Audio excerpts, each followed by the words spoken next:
It is known that the only place in the universe where living beings exist is on planet Earth. Does it mean that life originated on our planet? A theory suggests that this is not the case and that life on Earth could have come from somewhere else in the universe and then ended up here. It is known that the Alpha Centauri star is a little older than the Sun. This means that it was born much earlier. Being so, it would be possible that life arose first on Alpha Centauri, and then those living beings ended up here on Earth.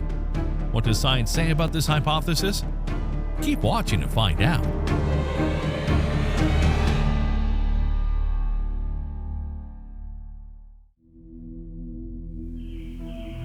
Did life originate here? Although evolutionary evidence suggests that all living beings on Earth arose here from other simpler organisms that evolved over billions of years, we still do not know exactly which was the first living being. According to accepted scientific theory, life on Earth arose from complex chemical reactions in the primordial soup approximately 3.5 to 4 billion years ago. In this early environment, simple organic molecules such as amino acids and nucleic acids were formed, which are living things, building blocks. However, there is another theory that throws all this overboard. It is the Panspermia Theory. The theory of panspermia is a fascinating concept that raises the possibility that life on Earth did not originate exclusively on our planet, but could have arrived from other places in the universe. This hypothesis challenges the traditional idea that life can only arise in a conductive environment on a specific planet. It raises the possibility that the ingredients for life, such as microorganisms or organic molecules, could have been transported through space and seeded in different places, including Earth. The Panspermia Theory suggests that life may have spread via objects such as meteorites, comets, or even through the interplanetary transfer of biological material attached to dust particles. According to this theory, these cosmic objects could have traveled through interstellar space, and upon entering the atmosphere of a suitable planet, released their biological cargo, thus seeding life there. But to what extent is it possible for materials from one planet to end up on another? Fragments of other worlds. In a past video, we talked about the possibility that there are dinosaurs on the moon, and while that may sound wild, it isn't. If you haven't seen that video yet, we invite you to watch it. In this video, we explained that meteorites from the moon and even other meteorites from the planet Mars have been found on Earth. Lunar meteorites are precious for scientific research, as they allow us to study actual samples from the moon without having to go on a space mission. These meteorites contain rocks and lunar regolith that formed billions of years ago, allowing us to understand better our natural satellite's composition, geological history, and evolution. It is estimated that around 300 lunar meteorites have been identified and collected on Earth. Most of these lunar meteorites are found in desert regions such as the Sahara Desert, where they are easier to detect and recover due to their distinctive appearance and composition from the rest of the terrain. On the other hand, around 250 meteorites have also been found on Earth that are believed to be of Martian origin. These meteorites are known as Martian meteorites and are rocks that were broken off the surface of Mars by asteroid or comet impacts and then ejected into space before falling to Earth. These fragments of material from the Moon and Mars are strong evidence that pieces of other worlds may end up on ours due to astronomical cataclysms, such as comets and asteroids impacting planets.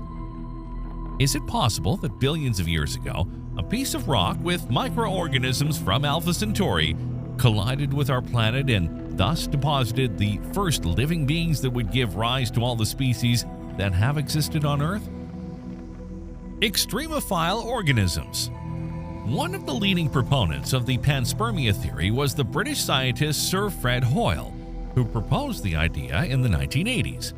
Hoyle argued that the complex organic molecules necessary for life could form in interstellar space and then be transported via comets or meteorites to suitable planets.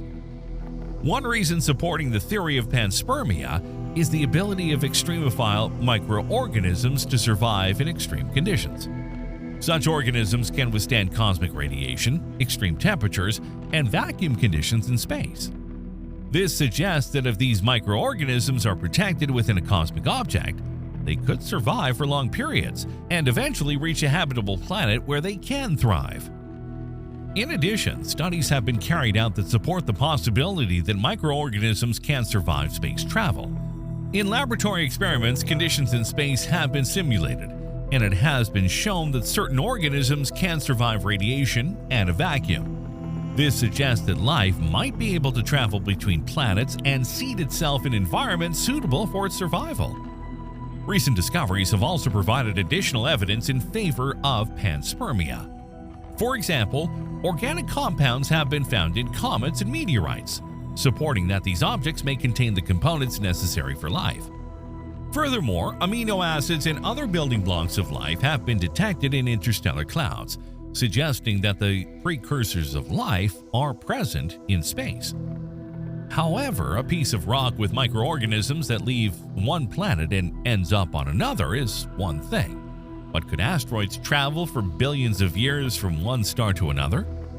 Suppose that 4.5 billion years ago there was a planet orbiting the star Alpha Centauri with water, a pleasant temperature, a magnetic field, an oxygen-rich atmosphere, and an enormous diversity of living things.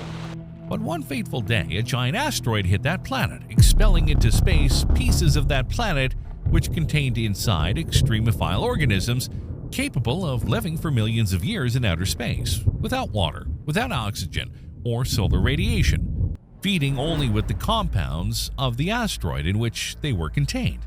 Could this asteroid travel an enormous distance from the star Alpha Centauri to the Sun and land on our planet? Before moving on, don't forget to subscribe to our channel if you haven't already. Make sure to hit the notification bell so you don't miss out on our daily videos. Oumuamua. With an elongated shape and unusual motion, Oumuamua is the first confirmed interstellar object to have visited our solar system.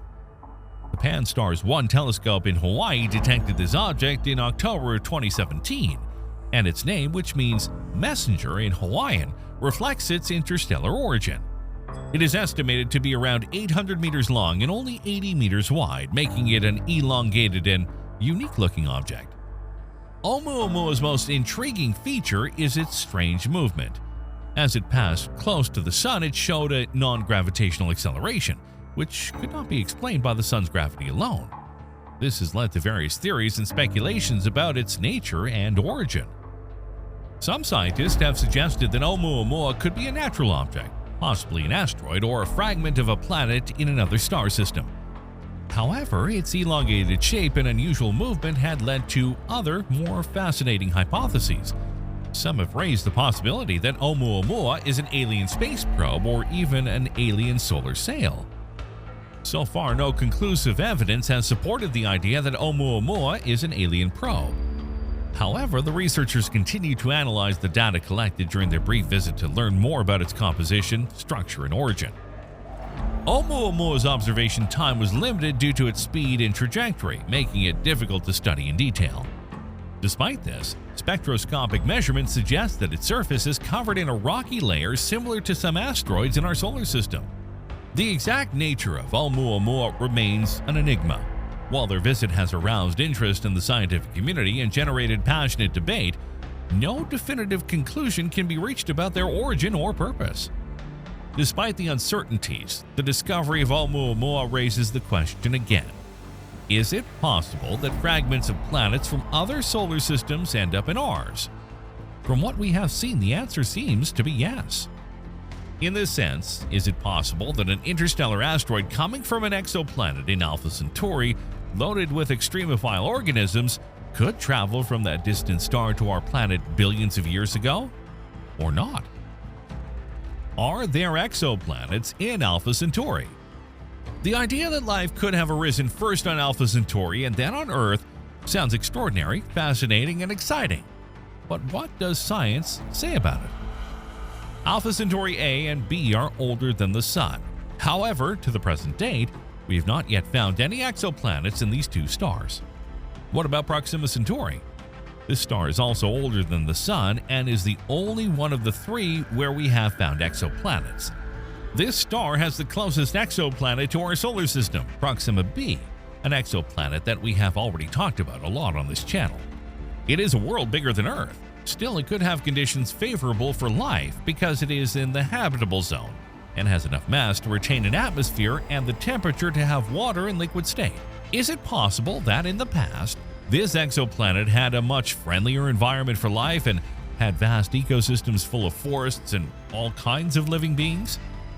If so, is it likely that just as a vast space rock ended the reign of the dinosaurs, in the same way, a vast meteorite ended all life on Proxima b? And eventually, this cataclysm hurled chunks of that exoplanet into space, laden with extremophile organisms that traveled for millions of years through space until they arrived on Earth, and that is how life began on our planet? Before we move on to the beginning and the end, be sure to stay tuned afterwards if you haven't seen our earlier release on which are the 5 best places to find life in the solar system. The beginning and the end. It is interesting how the event that puts an end to living beings on a planet is also the one that can cause it in another place. However, despite all these promising indications, the Panspermia Theory remains a speculative hypothesis, and no conclusive evidence supports its validity. Although terrestrial microorganisms have been found on the International Space Station, terrestrial contamination could explain these findings rather than direct evidence of panspermia. Furthermore, travel through interstellar space is challenging and raises many unanswered questions about the feasibility of microorganisms surviving for such long periods. An organism could survive a few years without water or solar radiation, but could it survive for millions of years? Furthermore, panspermia raises questions about the very origin of life. If life on Earth came from other places, how did it originate in those places? Are there then multiple seeds of life scattered throughout the universe? And if so, what was the first seed of all? These fundamental questions are not easy to answer. Despite the uncertainties and lack of definitive evidence, panspermia remains an intriguing topic worthy of further investigation. The possibility that life exists elsewhere in the universe and can be transported through space raises exciting prospects for the search of extraterrestrial life and our understanding of the diversity of life in the cosmos. Further advances in space exploration technology and astrobiology research could provide new insights into panspermia. Space missions such as the search for biomarkers on Mars or the exploration of the icy moons of Jupiter and Saturn could provide more information about the presence of life in our solar system and potentially support or refute the panspermia theory. Ultimately, panspermia remains a fascinating theory that raises profound questions about the origin and spread of life in the universe. Although we don't yet have all the answers, the study of panspermia continues to stimulate scientific curiosity and exploration of the mysteries of the cosmos. What do you think? Is it possible that life arose first on Alpha Centauri and then on Earth? Which are the best places to find life in our solar system? The possibility of discovering life beyond Earth has never been greater. We are officially now living in the James Webb era. Even though James Webb might look for life in atmospheres of exoplanets, life might actually occur much closer to our home. And no, it's not going to be little green men flying through space and invading our planet, but much more likely microbes or bacterial life. You might be wondering where we might find such life in our own solar system. Don't worry, we've got you covered. In this video, we are going to talk about 5 best places in our solar system where we might find extraterrestrial life. The first question that might come to your mind would be, where are we going to find such microbial life in our solar system? It was originally assumed that the solar system was a lifeless wasteland apart from the Earth. Mars's rocky neighbors were either too dry and frigid or too hot and hellish like Venus. The other planets were gas giants, and life on them or their satellite moons was almost unthinkable. Earth appeared to be a wonder within a miracle. But life isn't that simple. We know that life on Earth is able to thrive even in the harshest, most brutal environments, in super cold and super dry conditions, depths of unimaginable pressures, and without the need to use sunlight as a source of energy. At the same time, our cursory understanding of these obscure worlds has expanded tremendously. Our rocky neighbors of Venus and Mars may have once been temperate and Earth-like, and some of the life might have lingered on after these planets' climates took a turn for the worse. Several of the icy moons that hang around Jupiter and Saturn might have underground oceans that could sustain life. A couple may even have atmospheres, and still other places that seem to be too exotic for life continue to surprise us. As we explore our solar system further, it seems increasingly likely that we'll find evidence that we're not alone. What are these places which have a possibility to host life? Let's look at them one by one. Number 5. Venus. Venus's surface temperatures are hot enough to melt lead, and its surface pressures are more than 80 times higher than on Earth. Still, Venus might host life. The possibility of life on Venus was first raised last year when researchers detected phosphine gas in its thick atmosphere. On Earth, phosphine is primarily produced by life in oxygen-poor ecosystems. This raises the possibility that there might be life on Venus responsible for producing it. The most likely scenario would be microbial life that's hanging within the clouds, airborne life, basically. However, this is just still a theory, and further research is needed to confirm it. If there is indeed life on Venus, it would be an incredible discovery that could rewrite our understanding of how life can develop in different environments. However, the detection of phosphine has since come under scrutiny, and not all scientists believe that it is evidence of life. Despite this debate, the idea of life on Venus has renewed interest in the planet. Venus is often thought of as a hellish world with harsh conditions that would make it uninhabitable for any known life form. However, some scientists believe that Venus may have once been habitable and still might be. The new Da Vinci Plus and Veritas missions that NASA will launch late this decade will help us to answer this question more concretely. These missions won't find life directly, but they will provide valuable data about the conditions on Venus and whether or not it could support life. Number 4. Enceladus. Enceladus, Saturn's 6th largest moon, is one of the most intriguing places in our solar system. Covered in clean ice, it is one of the most reflective bodies in the solar system. Its surface is ice cold, but there is significant activity going on beneath the surface. The moon ejects plumes that contain salt water, ammonia, and organic molecules like methane and propane. Enceladus is thought to have a global salty ocean, and NASA has found evidence of hydrothermal activity deep underground, which could provide a source of heat that is necessary for life to evolve and thrive. Given the presence of all of these potential ingredients for life, Enceladus ought to be further up on our list of places to explore in our search for extraterrestrial life. However, there are no current plans for a mission to study this fascinating moon in detail. Many mission ideas, including several under NASA, have been considered over the previous several years. All are focused towards an astrobiological research hunt for clues that Enceladus may support life. While burrowing deep into the ocean would be the most certain approach to verify whether the moon is home to life, we may also get fortunate and identify biosignatures emitted by the moon's cryovolcanoes, volcanoes that erupt vaporized materials like water or ammonia rather than molten rock. However, not for a long time. Number 3. Titan. Scientists have long been intrigued by the possibility of life on Titan, Saturn's largest moon. Titan boasts a robust atmosphere for a rocky world and is teeming with different bodies of liquid, lakes, rivers, and seas. But these bodies of liquid are not made of water. They're composed of methane and other hydrocarbons. This makes Titan extremely rich in organic materials, perfect for developing life as we know it.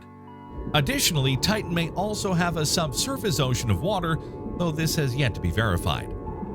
The Dragonfly mission, set to launch in 2027, will help scientists understand exactly how developed Titan's prebiotic chemistry is. The Dragonfly mission will send a drone helicopter to explore Titan's atmosphere directly, and will give us valuable insights into the potential for life on this intriguing world.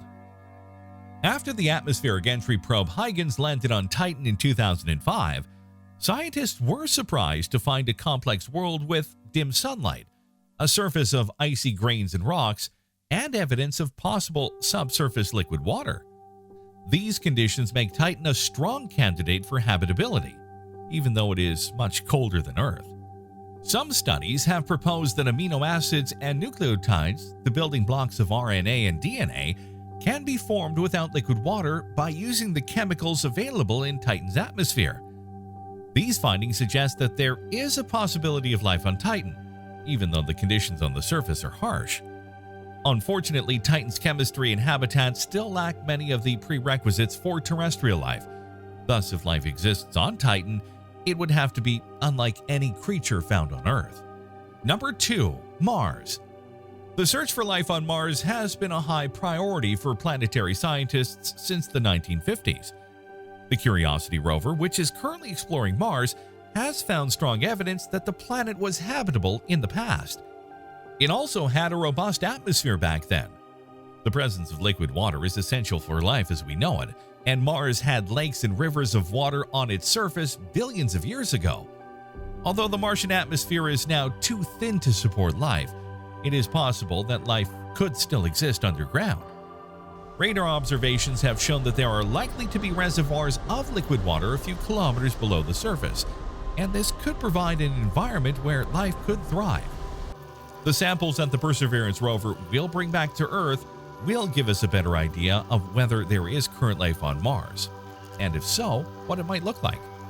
So what does that have to do with finding current life?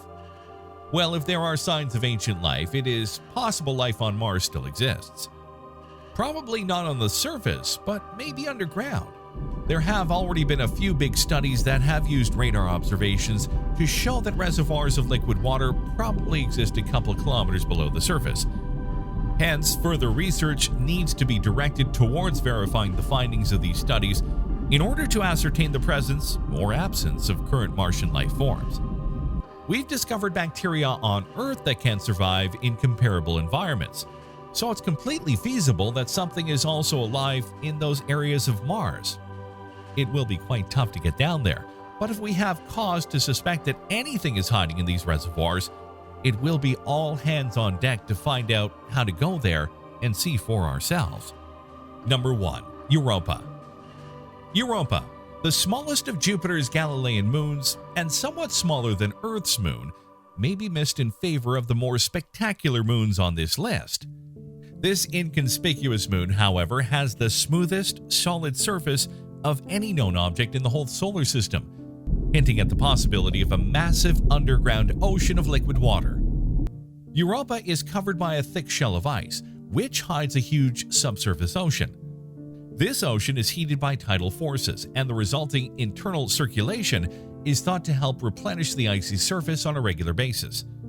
This means that the ocean floor is interacting with the surface, which means that if we want to determine whether life exists in those subsurface oceans, we may not necessarily need to go all the way down there. Scientists have found deposits of clay-like minerals associated with organic materials on Europa, and it's suspected that radiation hitting the icy surface could result in oxygen that might find its way into the subsurface oceans and be used by emerging life. All the ingredients for life are potentially here, so while we still don't know for sure if life exists on Europa, the possibility is certainly tantalizing. Europa is one of the most intriguing moons in our solar system. Its surface is covered in ice, but it is believed to have a liquid water ocean underneath. This, combined with the fact that it is tidally locked, meaning one side always faces its planet Jupiter, makes it an excellent candidate for hosting life. And we are lucky enough because we are set to study Europa in great detail in the coming years. The JUICE mission will make 2 flybys of Europa during its time in the Jovian system, but the marquee mission on the books is Europa Clipper, a spacecraft that would conduct low-altitude flights that would attempt to study and characterize the surface and investigate the subsurface environment as best as it can. Clipper launches in 2024, and we can't wait to see what it discovers about this fascinating moon. Some regions in the solar system provide a surprising array of settings in which astrobiologists might seek the finding of extraterrestrial life, ranging from a smoggy planet of chemical lakes to smooth, frozen exteriors that mask immense subsurface seas. Not only will such an amazing feat change humanity's vision of the rest of the galaxy, It may also provide answers concerning the origins of life on Earth, where it began and how it first appeared over 3.8 billion years ago. So as we are entering a new phase in space exploration, there is a high chance that we might find life in at least one of these places. So which place, according to you, has the highest chance of hosting life? Let us know in the comments below, and be sure to watch our other videos about alien life through YouTube end screens and playlists.